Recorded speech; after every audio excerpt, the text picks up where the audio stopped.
say Tyson Fury looks like the outstanding contender now. He's undefeated. He's just beat and slayed, you know, the most dangerous heavyweight of our modern era in Deontay Wilder.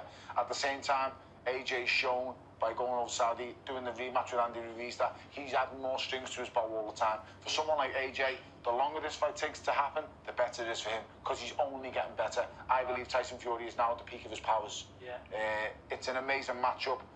I still believe styles make fights, and everyone's going to say to me, oh, boo, you're sticking with the matchroom fighter. Well, I just think AJ's style would be all wrong for Tyson Fury. I believe that because Deontay Wilder has the bigger punch than AJ. There's no question in that. But Deontay Wilder is not technically good enough to put Tyson Fury in a position to nail him, and that's why he couldn't land on the night.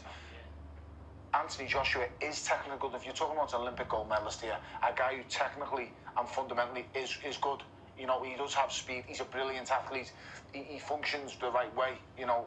And I just feel that he would get to Tyson Fury. Don't get me wrong, it would have to be within 6 rounds. Because anyone goes past 6 rounds, someone like Tyson Fury, you've lost. The guy's such an immense boxer. He can adapt in fights. Yeah. He's versatile, and he's just an amazing fighter. Those are the words of Tony Bellew. He says that, first of all, the fight between Tyson Fury and Anthony Joshua should happen sooner than later, because the longer it takes, the better advantage it is for Anthony Joshua, because he is the younger of the fighter. I mean, and what I mean by that is they're both really around the same age, honestly. But as far as Tyson Fury's been fighting since he was a kid, and he's at the peak of his level now. We don't know because of the ups and downs of Tyson Fury on where Tyson Fury would be in a year or two, 2021, 2022. We don't really know what happened to him, because I mean, every day is an everyday battle from him due to mental illness, you know, so he has a mental struggle there. So the sooner that fight will take, according to Tony Bellew, the better. And he says that Anthony Joshua will be, style is all wrong for Tyson Fury. Okay, if you guys didn't hear that, that's what he was saying. And he said that because Deontay Wilder couldn't put himself in a position to catch him with the right hand, because Tyson Fury changed his style up because he became closer or just out of range. He knew how to, you know how to avoid one punch, especially if it's the most dangerous punch. So that's the punch you're going to look out for, you know. And Tyson Fury changed his game plan. But with Anthony Joshua, you know, he will be able to put him in position because he's technically sound. And at first I saw this and I was like, biased. Why?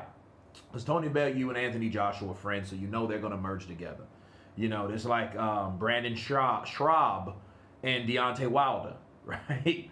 So, but when a person, regardless of the biasness or whatnot, or you know, the favoritism, if he has some foundation or a reason, a legitimate reason why he would win, and he gave one. He thinks he's technically good. He's a gold Olympic medalist. He's very athletic. He'll be able to put Tyson Fury in a position where he can catch him with the better punches. Yes, Deontay Wilder has the heavier right hand, but Anthony Joshua is a dual-handed and a dual-powered guy. So Anthony Joshua, according to Tony Bellew, is all wrong for him, and he says that he gets Tyson Fury out of there, but it has to be before 6 rounds, because after 6 rounds it could be anyone's world, because Tyson Fury will start putting this boxing together, and Anthony Joshua's, I think, stamina will start to be questioned or challenged, you know, and it would still be a good fight, and it does need to happen. And me counterpunching Tony Bellew, this is what I think. He has a point. He has a point, because fighting Anthony Joshua is not like fighting Deontay Wilder, and I don't know why people do that. You know, Joshua fights nothing like Deontay Wilder. Deontay Wilder looks for one shot. Deontay Wilder is more of a primitive-minded fighter.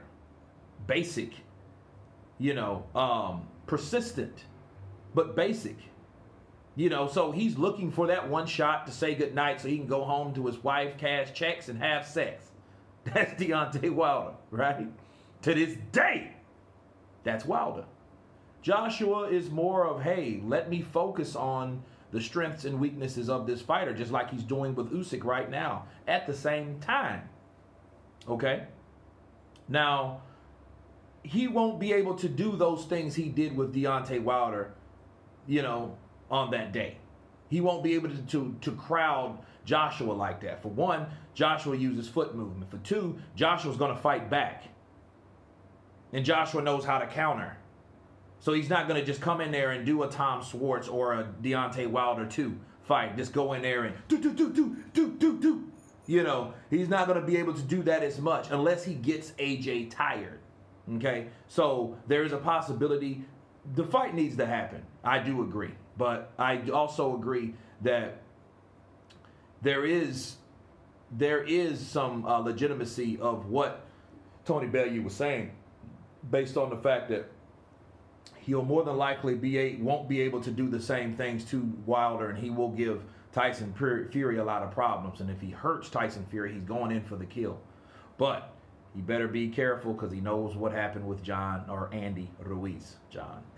But anyway, you guys tell me what you think about Tony Bellew's comments. Of course, please subscribe. And you guys been Counterpunch. Peace.